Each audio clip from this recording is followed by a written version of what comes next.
right, everyone. Sorry to be late. Better get this show on the road. I know Leon has somewhere to be at 3 o'clock, so. He does. You don't know? Today's a semifinal of the Euros, Spain versus France. I believe that Leon's tracking that. I believe that Leon is tracking that very closely. Team handball. Yeah. Matt, I thought you were much more international than that. I'm more international when it comes to cricket. Fair. Fair enough. I don't need to start, so. No? All right. Let's start with NATO and the summit. So the Secretary has had a couple meetings today already. I guess summit hasn't yet kicked off, but will tonight. Are you aware that he has heard any concerns from the people that he's spoken to so far about President Biden? No, I'm not aware of him having heard any concerns. Have you as of asked, or are you yet. deliberately trying to avoid this? I talked to him an hour ago, and he did not mention having any concerns with anyone. Yeah. Or I'm sorry, did not mention having heard concerns from anyone.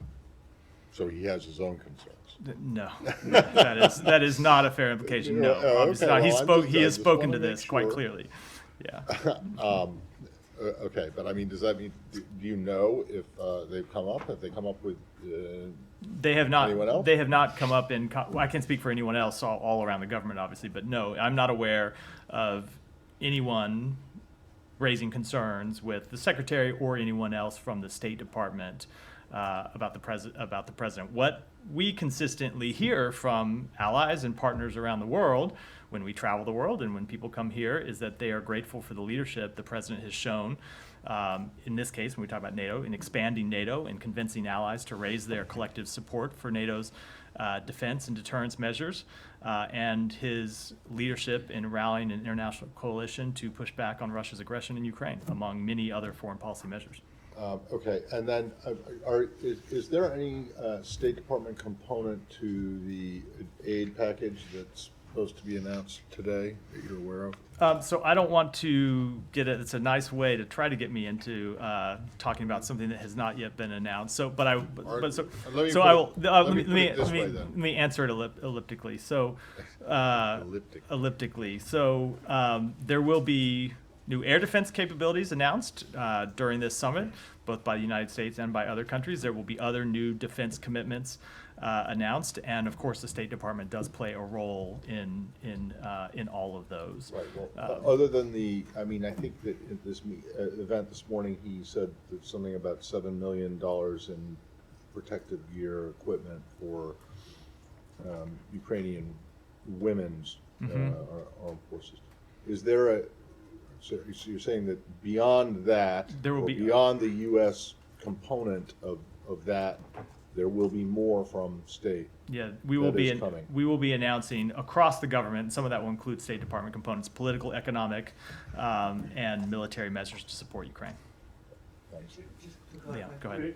Yeah, go The ahead. 7 million, sorry, apologies. The 7 million secretary said, is it NATO countries? So how much of it is the US? Let me get support? details to you offline. Okay, That's I have okay. another one second. Yeah, go ahead. I was wondering if you have any, if the final communique has been finalized or definitively, the wording that the NATO summit leaders would give to Ukraine on this bridge. You guys call it a bridge to membership. There's talks of some capitals, the Baltic states specifically, they want the word irreversible in the final communique. My understanding that it's been negotiated. Can you say where it stands? I don't want to. I obviously don't want to say what the final communique will say. There are pieces of the communique that continue to be worked on and negotiated, which is usual for the summit, right? There's a lot that comes in those NATO communiques. You've seen them before, and some of that goes right up to the last minute. I will say that a significant amount of time has gone into discussions about the wording about Ukraine's path to membership. The secretary talked with President Zelensky directly about this when we were in Ukraine several months ago. It was a significant portion of discussion at the NATO foreign ministers meeting last month that the secretary attended in Prague. And of course, it has been the subject of ongoing discussions between our building and other NATO members. And of course, Julie Smith, our ambassador to NATO, being in the lead on that over the past few weeks. I will say, I think we have landed in a place, and you will all see this when the language comes forward, that makes clear, as we have said, that that Ukraine's future is in NATO. And the communique will make that very clear, and you'll all get to see the language and talk about it when it's publicly released. But is it still being negotiated, to your knowledge? There may be pieces of that part we have largely, I will just say that language we have largely settled on. There are other pieces of the communique, and maybe some smaller pieces of that piece of it that we're still negotiating That as well. part of it That part is settled. is largely settled, yeah. Said, Thank you. Can I move on? yeah. Okay. I didn't wonder- think you were going to ask me a NATO question when I called on you. So. I do have my NATO questions, but let's talk about Gaza. Okay. Anyway, are you aware of the Lancet group report? It's a medical magazine, British medical magazine, that estimated the deaths as a result of the war in Gaza to be 186,000. And of course, it's taken into account, the expert took into account indirect deaths, that have happened thus far and may happen as a result of the war, including disease and other things and starvation. So Are you aware of that? I have seen the report, and I will just say whatever the number of civilians that have actually died as a result of this conflict, we know that it's far too many. Yeah. And far too many civilians have been needlessly killed as a result of this conflict. And that is why we are working so hard, including negotiations that are going on this week, to try to reach a ceasefire that would alleviate the suffering in Gaza, that would bring home the hostages that continue to be held, and ultimately put us on a path to hopefully ending the war. So are you concerned that, the figures could be far more staggering than what we've seen published by, let's say, the Ministry of Health in Gaza? I mean, I remember early on, the Assistant Secretary of State, Barbara Lee, told I guess one of the committees on Capitol Hill that the death may actually be more than what the ministry, the health ministry, is Sure. saying. The death toll could very well be more. We know there are potentially people who are under rubble who have not been counted. But it goes to the point I was making. Whatever the number is, the reported number already is far too high. The reported number already is unacceptable. The number of civilian deaths. So, of course, something higher than that would just be further tragedy. But we long ago passed the stage where this has been a horrific human tragedy for some time. Go ahead with another question. Please, Absolutely not. I'm not even going to entertain that. I'm not even going to entertain that. Saeed, go ahead with another question. Thank you. It's ridiculous. I wanted to ask you about the status of the talks. I know yesterday you said, and Kirby at the White House, your colleague at the White House said that that you are a bit optimistic, although there are gaps.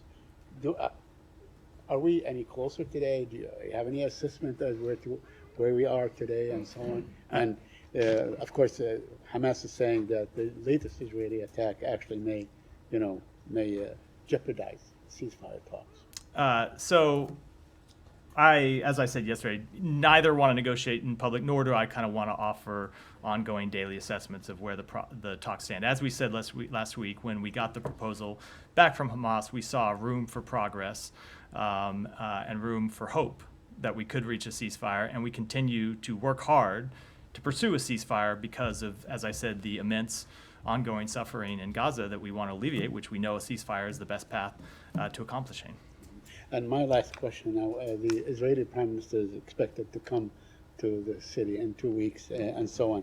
Is it your assessment that he actually would come and speak before Congress if a deal has not been arrived to? What is your assessment of his visit? And will he, let's say, be received at the State Department? I don't have any independent assessment to offer of whether he'll come or not. All I can tell you is Congress has invited him and he has accepted the invitation. I have no reason to think that he won't come. As to any meetings with the executive branch, I don't have anything to announce today. Yeah, sure, go ahead. Any update on the negotiations with the Hezbollah also? No, I spoke to this some yesterday. It remains our assessment that the best way to reach calm in the north is to get a ceasefire in Gaza. It's not to say it's the only way. We continue to pursue diplomacy to resolve the conflict in northern Israel and southern Lebanon and to try to de-escalate the conflict and keep tensions from rising further. But that remains a very tough goal as long as the conflict in Gaza continues to wage. And so We do, and you heard the president say this when he outlined the ceasefire proposal several weeks ago, that we believe then, and we continue to believe, that the best way to find a path to calm in the north is to first achieve a ceasefire in Gaza. Yeah. In the region. Yeah. It's been over a month since the U.S. detained, or sorry, it's been over a month since the Houthis detained dozens of UN staff and civil society members, as well as former locally employed staff from the U.S. Embassy in Yemen.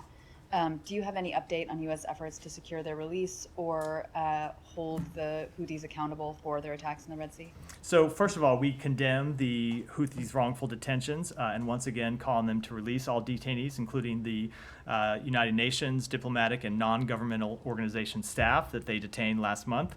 We will not rest until all detainees are released. I can tell you that the Secretary personally has discussed this matter with partners in the region, with a number of countries, to impress upon everyone that is important that the Houthis release these workers who have nothing to do with the conflict in Gaza. There is no reason that they should have been detained, in the same way that the Houthis' attacks on international shipping have nothing to do with the war in Gaza.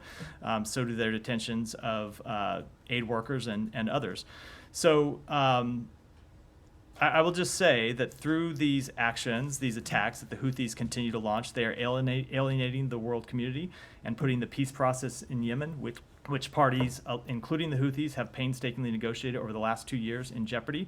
And so we will continue to impress upon them through all available channels that they should stop their attacks and they should release all of the workers that they are detaining. Simon. Could we, just staying on, in the region on Gaza, that supposed to be talks in Doha tomorrow. Is there any sort of update from the U.S. side that you can give us on the possibility of a hostage deal? There's been some positive talk last week, but are we any closer to getting a deal? I kind of answered this to Saeed's question. I don't really want to offer a daily kind of assessment of how the talks are going, other than that we are working on them. A lot of this proposal has been agreed to for some time. When you think about the proposal is maybe not the right word, but when you think about the outstanding issues or the issues that would be encompassed in any kind of ceasefire, a number of them have been essentially agreed on, maybe some fine points to be worked out for some time, and we have been down to, for some time, some of the much harder issues and much stickier issues, and that continues to be the case. We have made progress. We certainly think we're closer to a deal than we were a few weeks ago, but that doesn't mean we'll get one. You've heard the Secretary say before that oftentimes in these types of negotiations, the issues that are saved for the end are the hardest ones, and so even when a deal seems within reach, it doesn't mean you're going to get one. All we can do is continue to make clear that this deal is in the interests of Israel. It's in the interests of the Palestinian people in Gaza. It would alleviate the suffering of the Palestinian people in Gaza, so we hope we're able to come to an agreement as soon as possible. And we've seen, there's been some reporting that Arab foreign ministers have been invited to the NATO summit. I think there's an Israeli delegation here. Is there anything you can say about who's here, whether the Secretary will meet with them, and also how much that the Gaza situation, the Israel-Palestinian situation, will be part of the talks? Yeah. So obviously you have NATO members who are in town, and then you have the heads of state of 4 other countries who are partners of NATO. That includes Australia, Japan, New Zealand, and the Republic of Korea. And then there are foreign ministers in town from other NATO countries: Israel, Algeria, Bahrain, Egypt, Iraq, Jordan, Kuwait, Mauritania, Morocco, Qatar, Tunisia, and UAE. Actually did happen to have the list right here. And yes, the Secretary and other members of the government will be meeting with them when they are in town. And yes, I would certainly expect, to your question about the topics, I would certainly expect that the conflict in Gaza will be something that's discussed.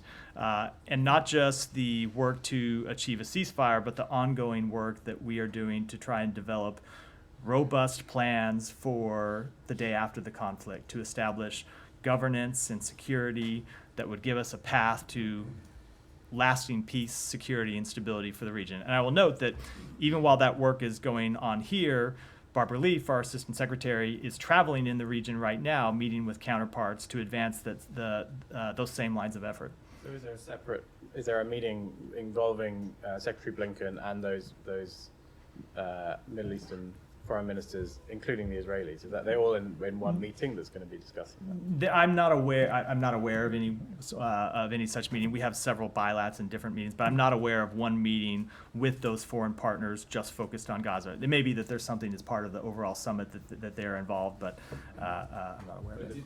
Sorry, just to clarify on that, Yeah. because when you mentioned a list of non-NATO countries, I think you did say the Secretary would be meeting them, but just to clarify. No, not necessarily with all of them. Secretary and just others in the saying government. it's These got are all meetings these are with people some, who are invited to be in town that will be participating in different NATO events, some of the side events that go on, and then some of those there will be bilateral meetings that happen here, some at the White House, some at the Defense Department, the usual thing that happens on the margins of these types of summits. There's not one meeting organized around all of them. Can I just make a nitpicky, I would expect correction? nothing less, Matt. So these are not all heads of state, right? No, I said these In are fact, foreign. the I think I head of- said foreign ministers. There were four heads, No, heads of state from four countries. Yeah, no. Heads of government. Yes, thank you. Yeah, the head of, the Thank head you. of state Heads of of state, heads of state. Australia is Heads of the state king. and heads of government. I And- should And have. in fact, the Australian Prime Minister is not coming. It's I- his deputy. I who's should have coming. said. And the head of state of heads of Japan state, oh. is the emperor, not prime minister. So I- let's I appreciate look, the correction. Look, you guys exist on protocol. It is a fair point. I very much take the point. But just to come back, so there will be bilateral meetings between Secretary or other U.S. officials and those countries where you'll talk about the future of Gaza. That's on the agenda. I can't say with every one of those countries I listed who have been invited, but yes, with a number of those countries, there'll be meetings going on. Yes, that'll be part of the And agenda. are you hoping for the NATO as a whole to express some view on the conflict in Gaza? You know, particularly, are you expecting, or are you hoping that NATO leaders will endorse a peace deal, hostage for peace? Let me defer that question until further in the week when we actually have the communique. Yeah, Kyle. I know you don't want to get into, a full assessment as to the ongoing talks for a ceasefire, but I do wonder if you could just help us understand how this moment is different than it has been in the past a little bit. It was about a month ago that Blinken said in the region that some of the changes that Hamas had put forth are workable and some are not. Is that still the case, or has that changed? I really don't want to get into that in public.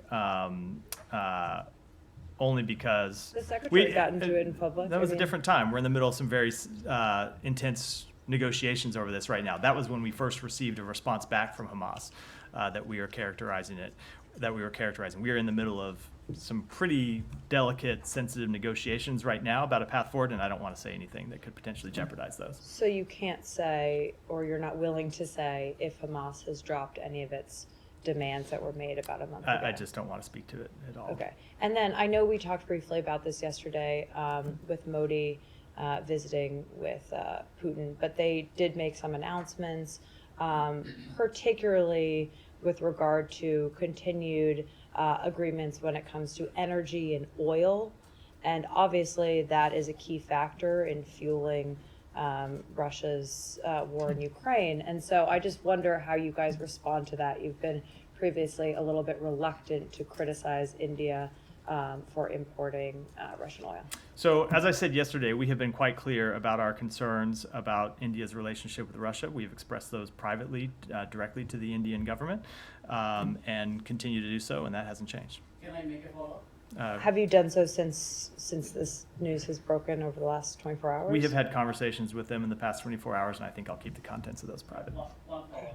Sure, How go do ahead. you view the Modi-Putin hugging chemistry, as President Zelensky has seriously objected, saying it's a huge disappointment that the leader of the world's largest democracy hugs a bloody criminal in Moscow?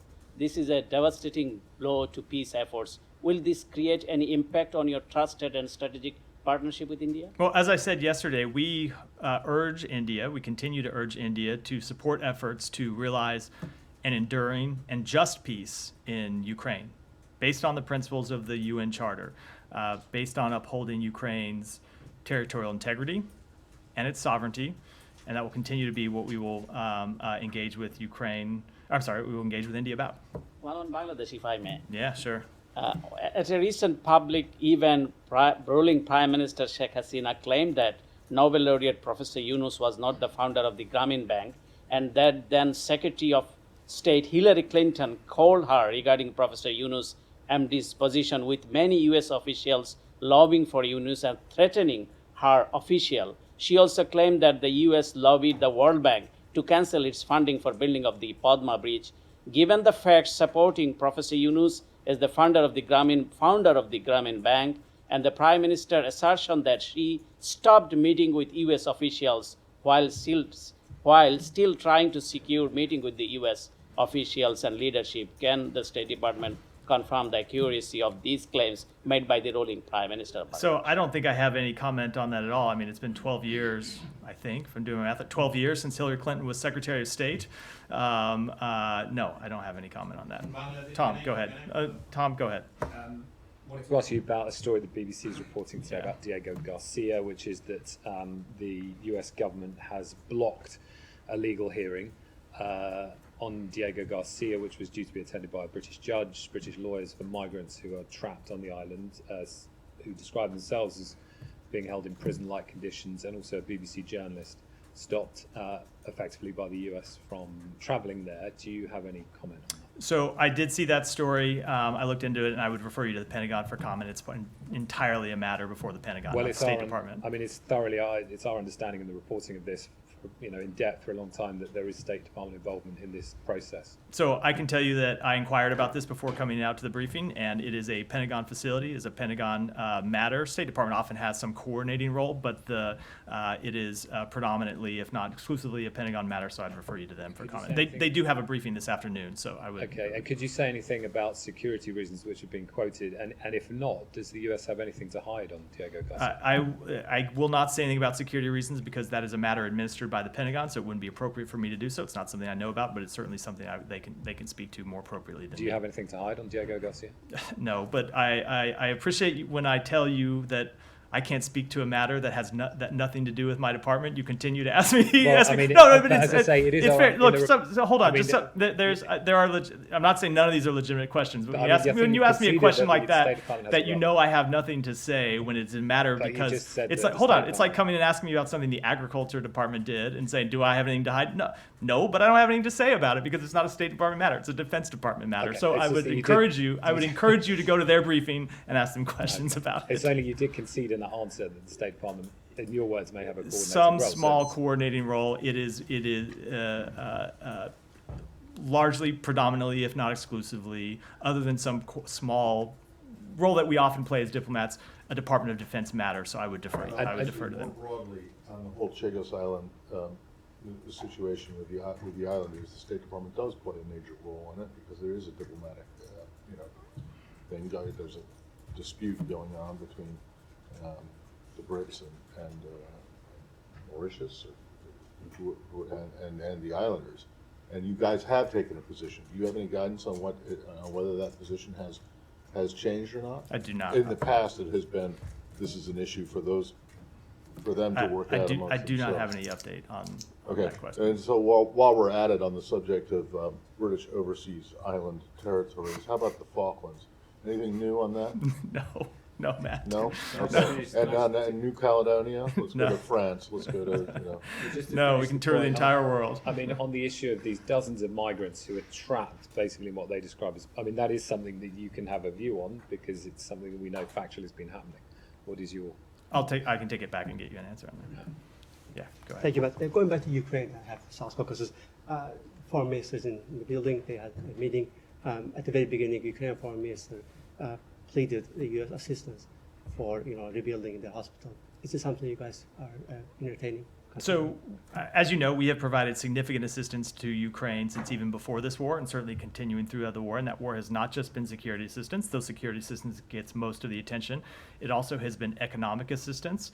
You've seen us provide direct support for rebuilding the Ukrainian electric grid, as well as for rebuilding other facilities that have been the subject of Russian attacks. So The meeting was still going on while when I came down here. I'm certain it is something that they discussed in the meeting. And as I said, we will have significant military, political, and economic measures to announce over the course of this summit.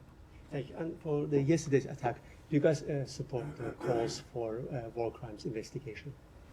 So we have long made clear that we support investigations into war crimes and potential war crimes committed by Russia and Ukraine. On this very episode, yesterday's attack. So I don't have anything with specific this, but we have long made clear that we support those investigations, so certainly it would be appropriate here. Thank you. Moving to Georgia, if I may. Any comment on the EU's decision today to freeze Georgia's accession dialogue and also funding? Any comment on what? EU's decision today to freeze all the dialogue and funding for Georgia. No, I mean, obviously that is a decision made by the EU and something that they can more appropriately comment on, but I know that they have made clear, as we have made clear when it comes to our relationship with Georgia, that there would be consequences for Georgia's democratic backsliding. And where are you at in terms of comprehensive review with Georgia? On comprehensive, the review is ongoing. There's a concern in Georgia that now the international spotlight is faded, so they're going after the activists, their family members, even their friends.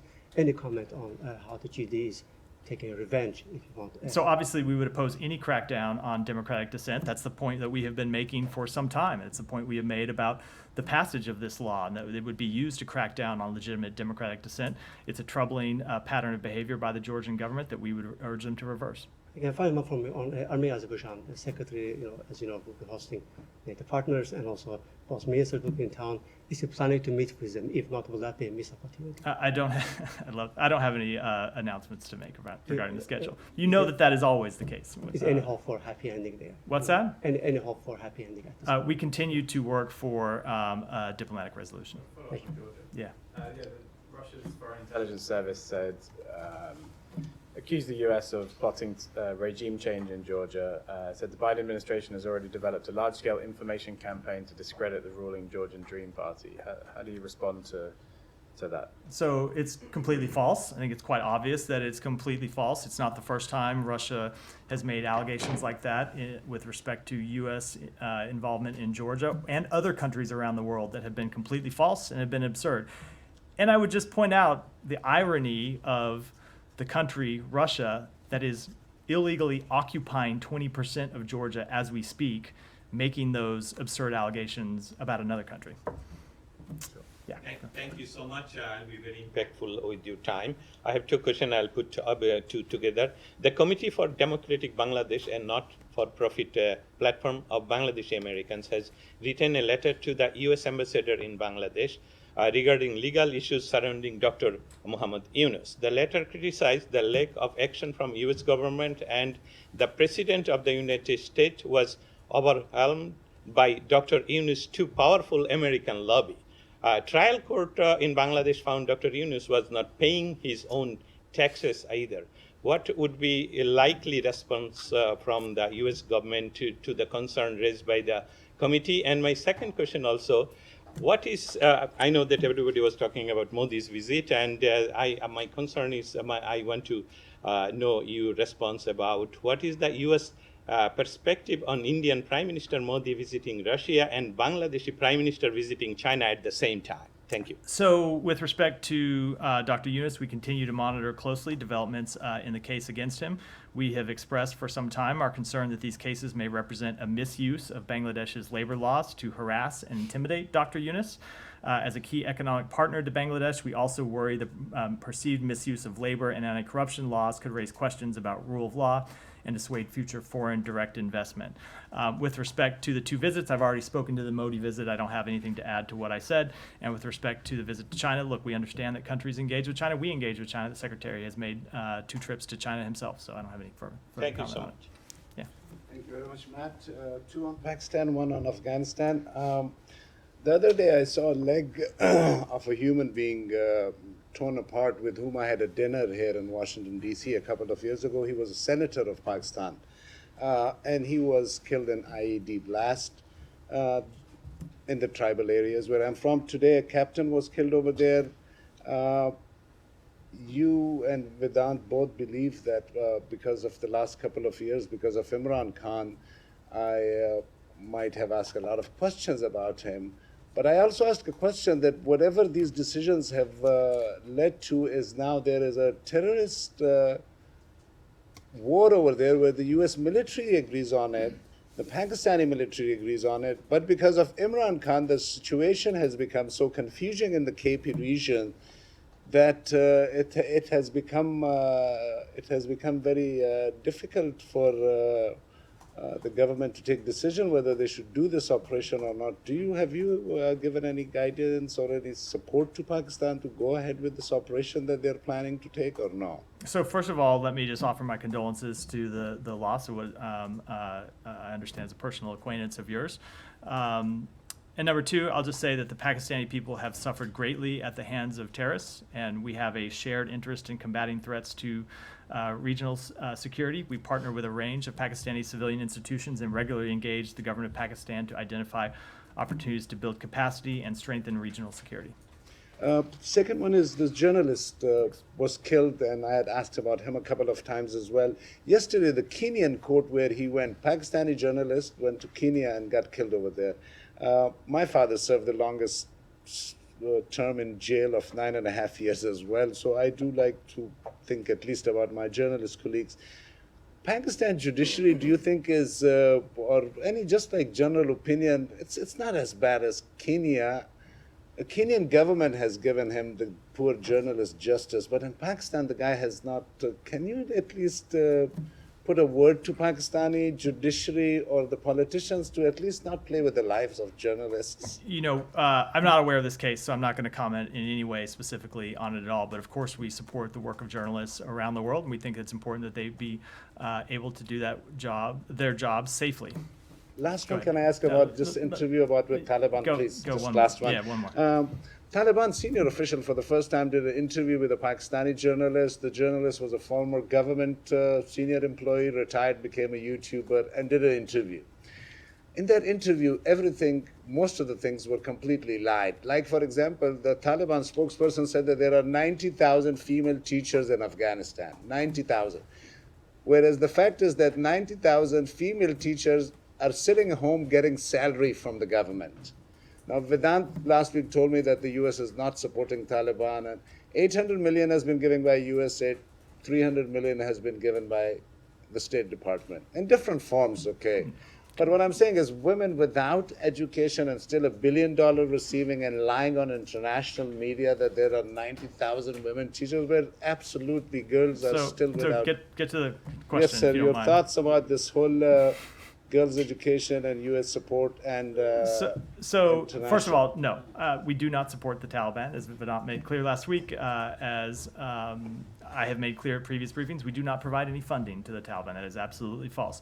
Number two, that does, however, give me a chance to comment on something that we saw just today. So you may have seen, because I know you track this issue very closely, that the UN issued a report on the treatment of women and girls in Afghanistan and so-called moral oversight in Afghanistan. And what we saw is that the unpredictable and arbitrary enforcement of the Taliban's so-called morality code undermines the human rights of all Afghanistans. We continue to monitor closely the Taliban's treatment of the people of Afghanistan, especially their treatment of Afghan women and girls. We expect the Taliban to honor their assurances to the Afghan people and the international community in this regard. And as we have said in public and private to the Taliban's representatives, their relationship with the international community depends entirely on their actions.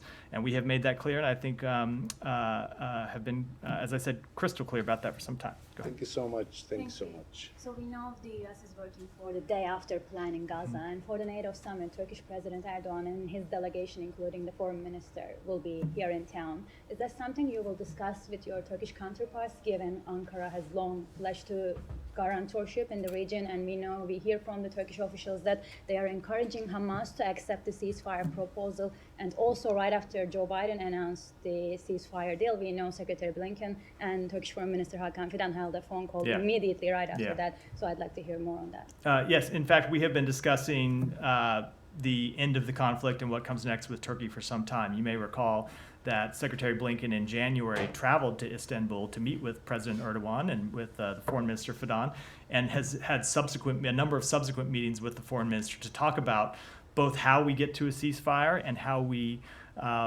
reach a durable end to the war with robust security, governance, and reconstruction plans for Gaza. So that continues to be a topic that we discuss on any occasions when we meet with our Turkish counterparts. Should we expect similar meetings on the sidelines of the NATO summit this week between American and Turkish counterparts? I just don't have any meetings to announce here today, as I've said to other people. Thank you. Yeah. So. Just a slightly different thing. The State Department official Young Pak, who was the acting special representative on North Korea, has stepped down, I believe. Are there any plans to appoint a new envoy for North Korea? So first of all, yes, she has stepped down, and we do thank Dr. Pak for her tireless dedication and strong leadership on DPRK since assuming office in 2021. We wish her well on future endeavors. Assistant Secretary Dan Crittenbrink will oversee DPRK policy for the Department of State. Ambassador Julie Turner will continue to serve as Special Envoy on North Korean human rights issues. Seth Bailey will continue to serve as Deputy Special Representative for the DPRK, and I don't have any additional personnel announcements to make today. The previous Special Representative, Sung Kim, left at the end of last year, I believe. So there are no plans to fill that role again? I just don't have any personnel announcements to make today. So, yeah. Thank you so much. As you are hosting NATO Head of State Summit here, a week ago, Pakistani Prime Minister Shahbaz Sharif met with Russian President Vladimir Putin in Kazakhstan on the sidelines of FCO Summit. And he suggested President Putin that he must consider barter trade as a means to counter Western financial sanctions. And he also referred Pakistan and Russia bilateral barter system trade from 1950s, 60s, and 70s. So how will you respond on that? I don't have any comment Secondly, on that. with the number of resolutions from the U.S. Congress, number of letters from the lawmakers to President Biden, Secretary Blinken, and number of many other things regarding the Pakistan democracy, election interference or election investigations, that all these things are believed that Imran Khan followers are backing, and they are like asking their representative here to do this. Now there is a backlash on the Pakistan embassy here. The Pakistani ambassador here, Sardar Masood Khan, he was just removed unduly, and he didn't just completed his diplomatic tenure, although he was a political appointee. But this is something like it is believed in Islamabad he was failed to fulfill the all the things what he was given, like he didn't make it happen, like he didn't stop all these things, the resolutions for the that are coming in the favor of Imran Khan. So this is something very clearly visible that how the Pakistani democracy is running and who is running it. So how do you see this? No, I was not aware of that case until you raised it, so I don't have any comment. Go ahead. This morning on Capitol Hill, the UN Special Rapporteur for Human Rights in Iran was talking to some lawmakers and giving a congressional briefing about the various massacres in the 1980s, as well as the contemporary status of human rights in Iran. He, as part of his remarks after the event, he spoke a bit about the Biden administration's policy towards Iran, and basically denied or rejected the idea that there is an overarching strategy for Iran that has been laid out by the Biden administration, at least in the UN's view or his view. How do you respond to that? And if, assuming that the president will be returning to the White House next year, can we expect a sort of future of Iran negotiations to be laid out by this administration? So first of all, I would say everyone is entitled to their opinion, but that obviously is very much one that we would not agree with. If you look at the totality of our policy, we have made clear that we are committed to ensuring that Iran can never obtain a nuclear weapon. We have worked with our allies and partners around the world to ensure that objective. You have seen us impose over 600 sanctions and export controls on Iran and Iran-related entities to counter Iran's malign influence. You have seen us work with partners in the region through diplomatic measures to try to counter Iran's influence and to take on Iran's support for terrorism. So no, it's not something I would agree with at all. Gotcha. And one sort of quick second follow-up. We got official confirmation today that the president is going to be holding a official press conference as part of the NATO summit this week. I think they announced that at the White House yesterday. Yeah, so. the official or unofficial description was it's going to be a big boy press conference for the president. I was wondering if you could confirm for us whether this is going to be another situation where it's a joint press conference with other leaders, or whether this is going to be a standalone thing. So I will let the White House speak to the president's schedule, but I think they made clear yesterday he plans to hold a solo press conference. Gotcha. So with that, we're out for today. Thanks.